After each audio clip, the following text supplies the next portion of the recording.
City Circle, 11 minutes. Yun, dyan tayo sa sakit.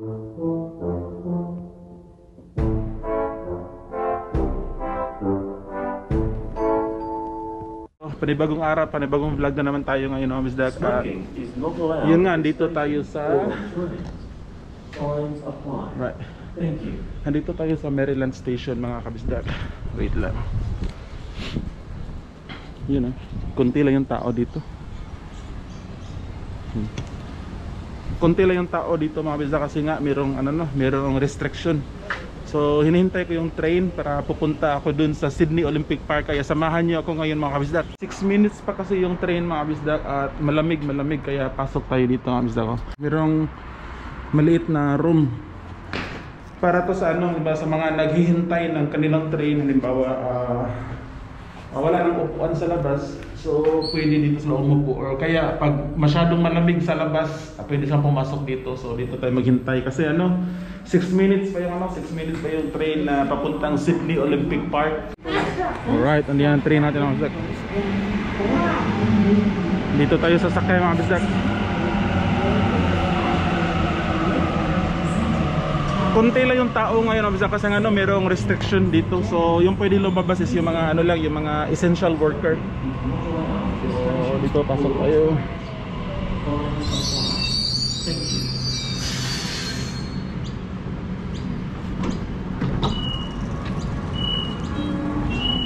This station is Maryland. Dito na siguro tayo sa baba. Dito na lang tayo sa taas. Doors closing. Please stand clear.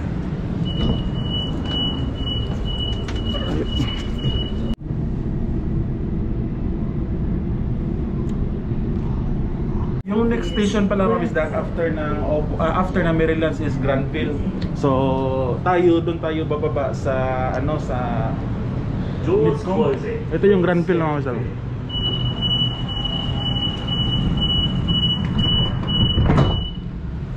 So tayo, mga bisdak, doon tayo bababa sa tawag ito.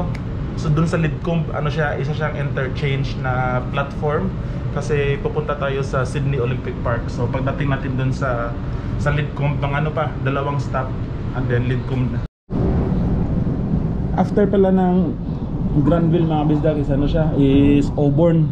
Hindi pa pala dalawang stop, mga 3 or 4 na stop.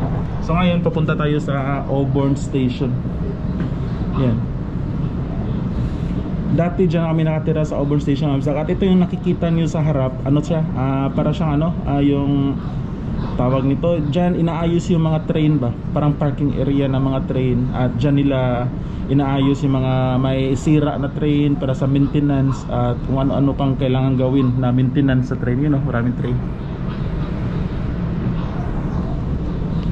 So next is Auburn, at dyan kami nakatira dati sa Auburn. So yan, maraming train na nakapark, mga bisdak ko. Yan, ayusin yan sila, maintenance period ng train. So next nito is Auburn na naman. So ito yung Auburn Station, mga kabisdak, at medyo maraming Asian dito, maraming mga immigrant, kung nakikita nyo sa mga tindahan. Marami mga Chinese, marami din mga Middle Eastern dito. Middle Eastern talaga yung marami, ang dami. Right, so try natin lumabas. Labas tayo saglit para may pakita ko sa pag-open ito. Ito yung Auburn Station, mga bisdak. Yun. Wala lang, so yun, balik na tayo. For your safety, please remain behind the yellow line at all times. So itong vlog natin, mga bisdak, lang talaga pinapakita ko lang sa inyo yung train station na dito malapit sa amin.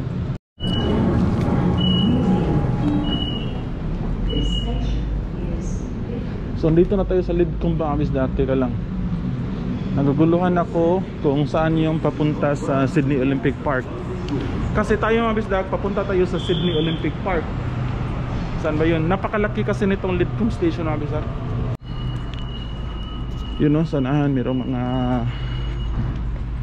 police doon. So doon tayo sa Sydney Olympic Park, mga kabisdak. So Go to platform 0 for trains to Sydney Olympic Park. Alright. So, yung labas mga Bisdak.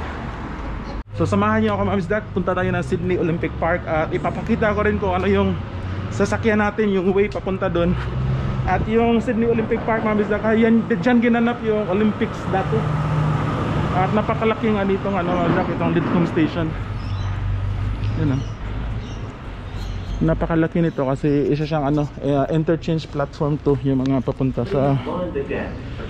sa ibang lugar is dito sumasakay. Yun. At maganda dun sa maganda dun sa Sydney Olympic Park kasi maraming establishments na magaganda dun at malawak siya kasi dyan yung ginanap yung Olympic Park. Olympic Park 4 minutes. So 4 minutes yung train papuntang, yung next train papuntang Olympic Park.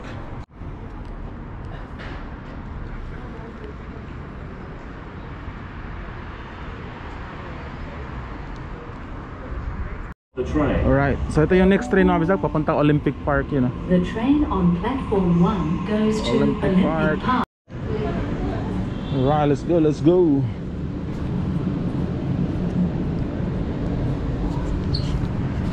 Dito tayo upo. Yung train station pala mga Bisdak, alam niyo yung naka-red na upuan. Yun. So ibig sabihin yung priority na upo yan is yung mga matatanda or yung may mga sakit, yung mga disabled yan. Yan, tinan mo, upo siya. Yung matanda dyan, upo siya sa red. So ito naman yung makikita natin mga Bisdak papunta sa Sydney Olympic Park. Walang view, ganito lang. And then mamaya papasok yan para may tunnel. Alright, so andito na tayo sa Olympic Park mga Bisdak. Yeah, let's go. Let's go mga Bisdak, let's go.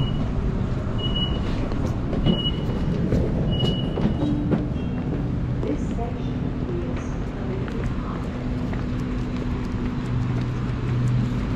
Vaccination Center.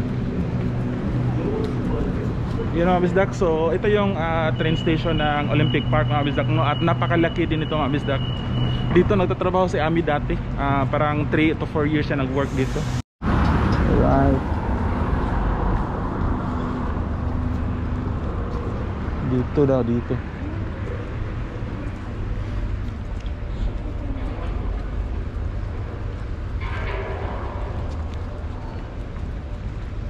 Maraming tao na pupunta dito mga kabisdak para magpa-vaccine.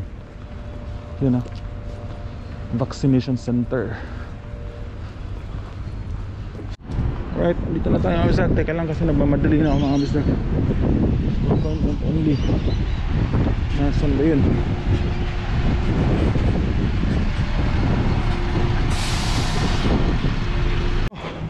Grabe, takbo kumpare. Nagmamadali na ako mga kabisdak kasi naligaw. Napakalaki kasi nitong Sydney Olympic Park. At ito na, magpapabakuna. Magpapabakuna pala ako ngayon ng kabisdak.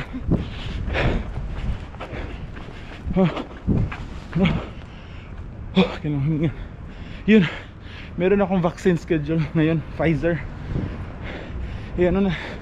Dapat ngayon andun na ako sa center. Nalate ako, naligaw pa ako. Kaya yun, kasi doon ako sa kabilang side ng train station. Lumabas, yung nabakuna ko is dapat dito. Alam ko na mga Bisdak, yung naligaw. At andito nga tayo sa Sydney Olympic Park mga Bisdak para magpabakuna. Yung first dose ng Pfizer yung nakuha namin.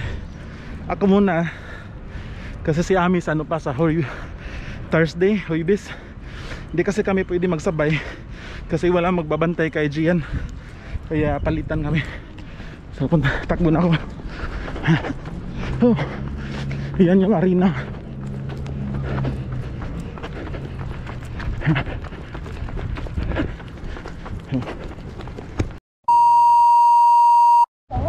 Alright, so nakapasok na kami Bisdak. Papunta na tayo dun sa last na linya. Yun, daming tao. Napaka-organize nila dito mga Bisdak, no? Ganda. Yun. So parang nasa loob kasi yung ano, yung bakuna station. So yan, Kudos Bank Arena. Dito yung ginaganap yung mga basketball, yung national basketball nila dyan.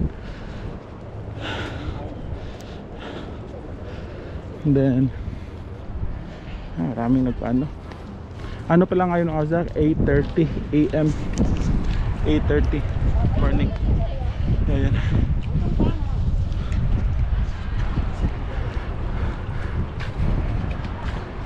After nito, bili tayo ng ano, bili tayo ng coffee mga Bisdak. Inom tayo ng coffee after nito. Ayos, very excited ako na makapag-vaccine kasi maganda talaga, may bakuna mga Bisdak. So mamaya mga Bisdak, hintay lang tayo kasi para makapasok tayo dun sa loob. Doon yung bakuna sa loob talaga. Kaya advice ko din mga Bisdak, pag mayroong vaccine sa lugar nyo, kumuha na rin kayo mga Bisdak at magpabakuna. Marami naman din kasing tao na nagpabakuna na at kunti lang yung merong may side effect talaga. Kaya parang trusted na kami, kampante na kami na magpabakuna. At yun, para sa atin naman to long term. Kaya yun, magpabakuna na rin kayo mga kabisdak. 1 hour later.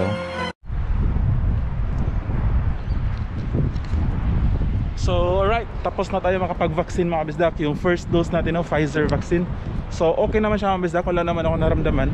So very smooth yung process doon, very organized sila. And then madali lang kasi pagpasok mo ang daming table, maraming mga nurses ba na ready na para injectionan ka ng vaccine. At wala ko na feel dito, wala lang, okay lang.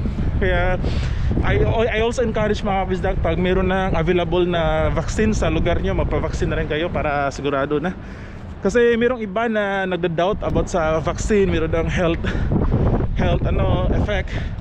Pero marami na din kasi nagpabakuna, and so far yung side effect na napabalita is konti lang naman. Kaya mas mabuti nang manigurado tayo. At maganda din para sa amin mga Bisdak na makapag-vaccine na kami para pag lumuwag na itong restriction, so pwede na kami umuwi ng Pilipinas, no? Makalabas kami ng Australia.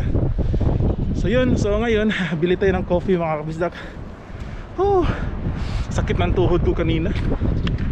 Na-injured pala tong tuhod ko mga Bisdak. Hindi yung, kasi ang daming stairs. Meron kasi yung basement dyan. Pagkatapos mong mabakunahan, papuntahan ka sa basement para magpahinga ka doon ng 15 minutes para i-observe ka nila. Ang taas ng ano, hagdan. Kaya yun, sakit ng tuhod ko. Hindi na ako pwede maglaro ng basketball in the meantime. Alright, so bili muna tayo ng coffee mga Bisdak. Bili muna tayo ng coffee bago tayo umuwi, punta doon sa station. Yun na, merong coffee shop dyan. Bili tayo ng cappuccino. Masarap din sa feeling mga Bisdak na makalabas ba at makita na maraming tao. Matagal-tagal din na hindi kami nakalabas ng bahay. 81. Okay, thank you. Alright. Tiga lang.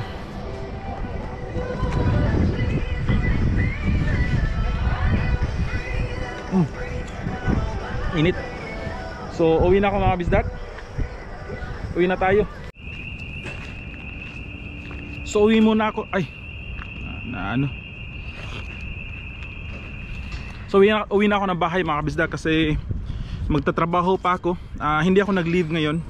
Sinabihan ko lang yung manager ko na late akong papasok kasi magpabakuna ako. Pumayag naman. So yun, sobrang lapit lang nitong ano, Sydney Olympic Park sa lugar namin mga Bisdak, no. Ano lang to, ilang oras lang. Punta ako sa train station. So pasensya na kayo mga Bisdak pag hindi ako makapagsalita kasi parang ano, napagod ako sa kakatakbo kanina. So yun, hanggang dito lang yung vlog natin mga Bisdak. Sobrang salamat ulit no, na umabot kayo hanggang sa dulo ng video na to. At hopefully nag-enjoy kayo kahit papano. At yun, so see you sa next vlog mga Bisdak. Bye bye.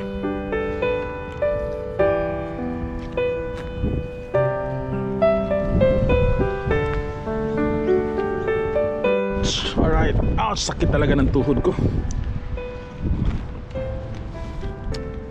So ito yung harap ng ano, mga Bisdak. Ito yung harap ng Olympic Station.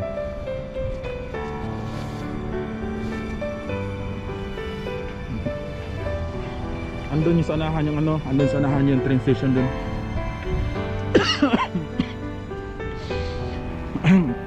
Alam nyo ba mga Bisdak, pag namunga itong mga kahoy na yan, namunga yan, ang ganda, limit talaga ng kape.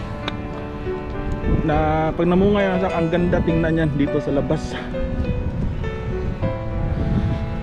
Dati si Ami mga Bisdak, dyan siya nagtatrabaho yan. Yung mga building na yan, mayroong mga building dyan. Dyan yung office niya. Mga ano din siya nag-work dito, mga 3 years. Parang 3 years. Kaya napamahal na sa amin tong ano, Sydney Olympic Park. Kung mayroong opportunity sa amin na tumira dito malapit sa Sydney Olympic Park, yung as in malapit talaga na lakarin mo na lang, lilipat kami dito kasi maraming mga park para pang bata at napakalawak na lugar, malinis, presko yung mga hangin. Yung may mga military mga kasama, kita yun, green army military. Mag-mask muna tayo para sigurado. Yun. Right now, Bisdak. So hanggang dito na lang, Bisdak, and see you ulit sa next vlog, mga Bisdak. Papasok na ako doon sa train station, huwi ng bahay para magtrabaho. Alright, bye bye. Salamat.